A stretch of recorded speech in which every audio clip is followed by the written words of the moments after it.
paludisme. Encore une nouvelle journée dans notre combat contre cette maladie. Le saviez-vous?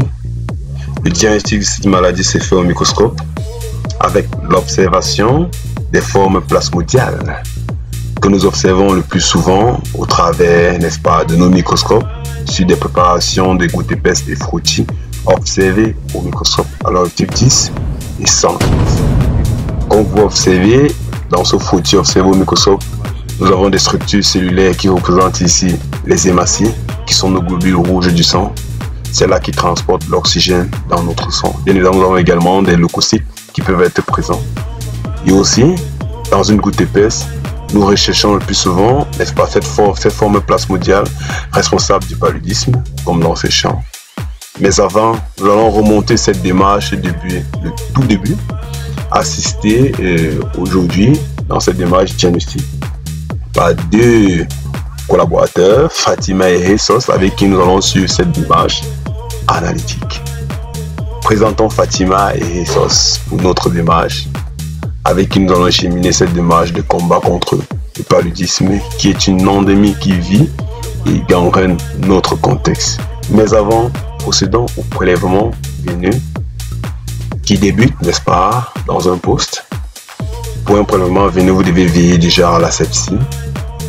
Cette asepsie évite, n'est-ce pas, la contamination d'un sujet. Vous pouvez utiliser la méthode de prélèvement qui vous convient dans votre laboratoire. Le sang sera prélevé dans un tube avec anticoagulant, dans le strict respect des normes et rigueurs. Par la suite, l'échantillon de sang prélevé sera acheminé au laboratoire pour la démarche analytique en service de parasitologie.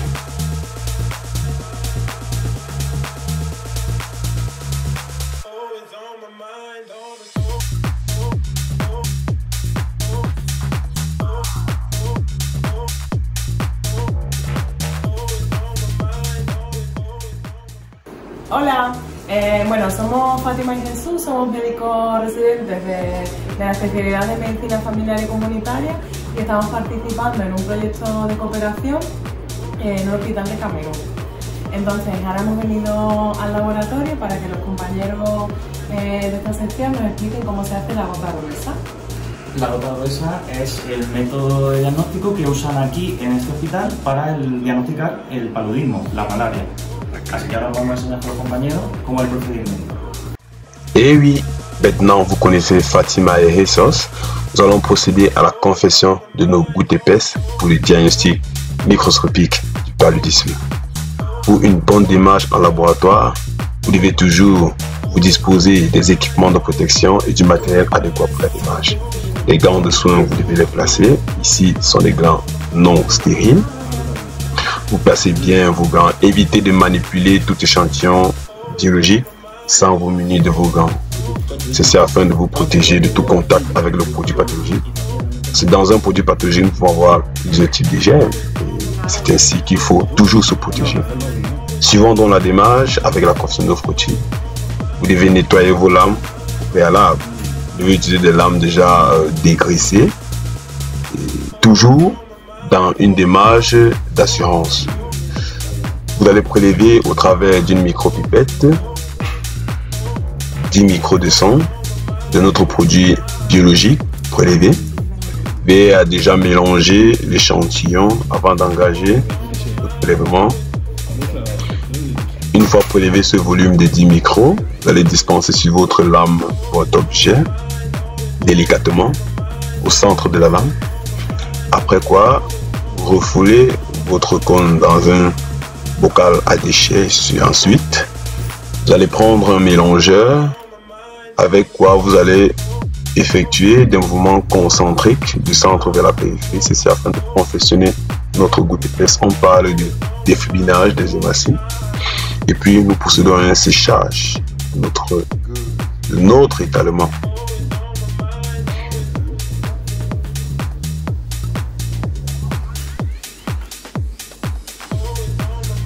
Et il est très important de préciser que le diagnostic se fait à deux niveaux. La confection des gouttes épaisses et la confection des frottis. La goutte épaisse ici, ça serait assuré le plus souvent pour faire les densités parasitaires. Et le frottis, ici nous allons l'utiliser éventuellement pour identifier l'espèce plasmodiale. Et dans le cadre de cette démarche, nous n'allons pas effectuer de frottis. Nous allons nous attarder uniquement aux gouttes épaisses.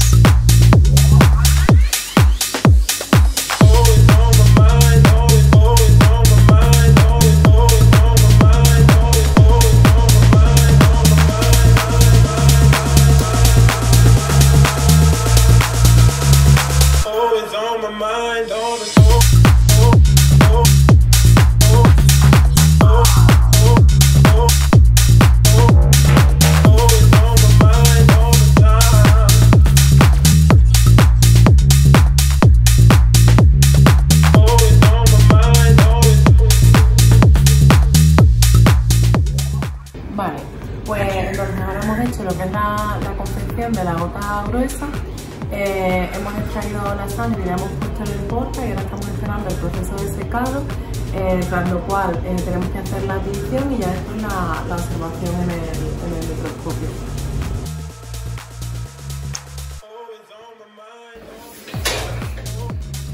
Après maintenant séchage, nous allons procéder à la coloration au GSA.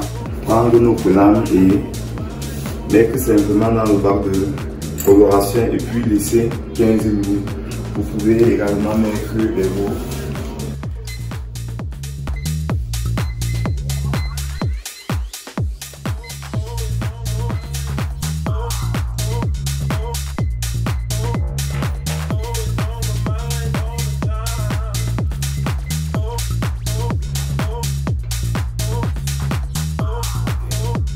Donc, pour nous mettre réglé pendant 15 minutes, il s'agit d'une GENSA rapide. JO 1 c'est très important. La démarche de coloration s'achève déjà et ce va mettre fin à cette démarche et puis le timing s'achève et nous procédons au rinçage des lames avec délicatesse. Vous devez sortir votre lame qui a été colorée dans ce bac, n'est-ce pas, de routine. Et puis nous allons passer cette lame à l'eau et à ne pas sortir ces lames accolées. Il faut les sortir une à une du bac et puis passer le robinet avec l'eau. Le plus souvent, l'eau du robinet va faire l'affaire. Évitez de faire couler de l'eau directement sur la préparation. Nous pouvons le faire sur le verseau de façon délicate. Mais alors, de l'eau distillée stérile peut également faire l'affaire pour cette décoration. Et rinçage. Veillez à nettoyer le verseau des lames avant de procéder au séchage.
Nous avons achevé la phase de coloration.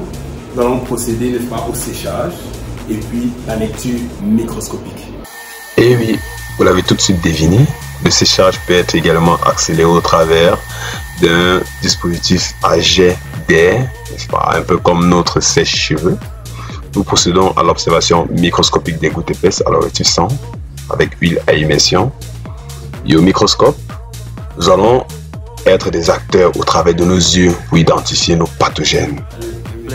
Nous devons identifier les plasmodies qui sont les différents stades parasitaires du Plasmodium observable au microscope.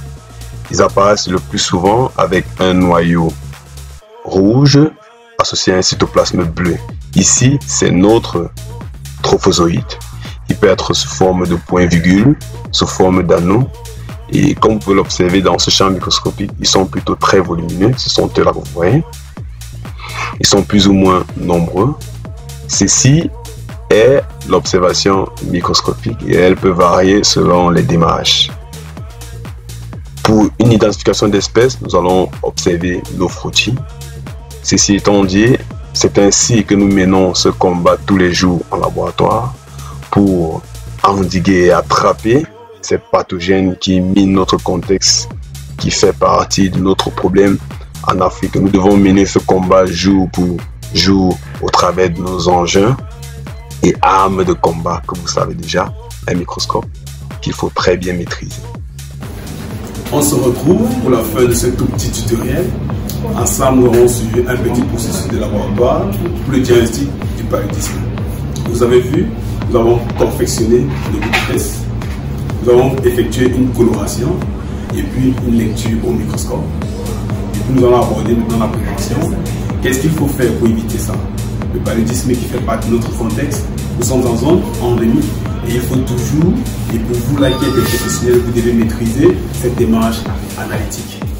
Y queremos terminar este vídeo recordando unos consejos de medidas de prevención para contraer la malaria, el paludismo. Muy importante, evitar las picaduras de los mosquitos. ¿Cómo podemos hacerlo? Evitando primeramente las horas de mayor exposición, que son las horas del atardecer y del amanecer. Por las noches, tener mosquiteras en casa, usar aire acondicionado a temperaturas frías que eviten los mosquitos. Y sobre todo el uso de repelentes. Tener mucho cuidado con el uso de estos repelentes en embarazadas por su contenido tóxico. Ok, comme notre collègue Christophe venait de le dire, pour éviter le paludisme dans notre contexte, vous devez déjà dormir sous moustiquaire, c'est très important. Vous devez utiliser des pommades répulsives. Maintenant, pour la femme enceinte, elle doit éviter ce genre de produit, c'est pas bien. Mais sinon, pour les enfants, évitez de vous promener à des heures, n'est-ce pas, à partir de la soirée, c'est pas bien. C'est à cette heure-là que nos moustiques, ils sont déjà en activité, n'est-ce pas. Voilà quelques consignes pour pouvoir prévenir notre paludisme. Et par-dessus tout, faites-vous consulter dès lors que l'enfant présente déjà des signes, n'est-ce pas, de poussées de fièvre, n'est-ce pas, des frissons à répétition. Venez vous faire consulter ou alors parfois s'accompagner de vomissements. Si l'enfant vomit déjà assez, perte d'appétit, parfois de la faiblesse d'une façon générale, venez consulter ici chez nous à Sainte-Thérèse et pourquoi pas ailleurs. À très bientôt pour la suite.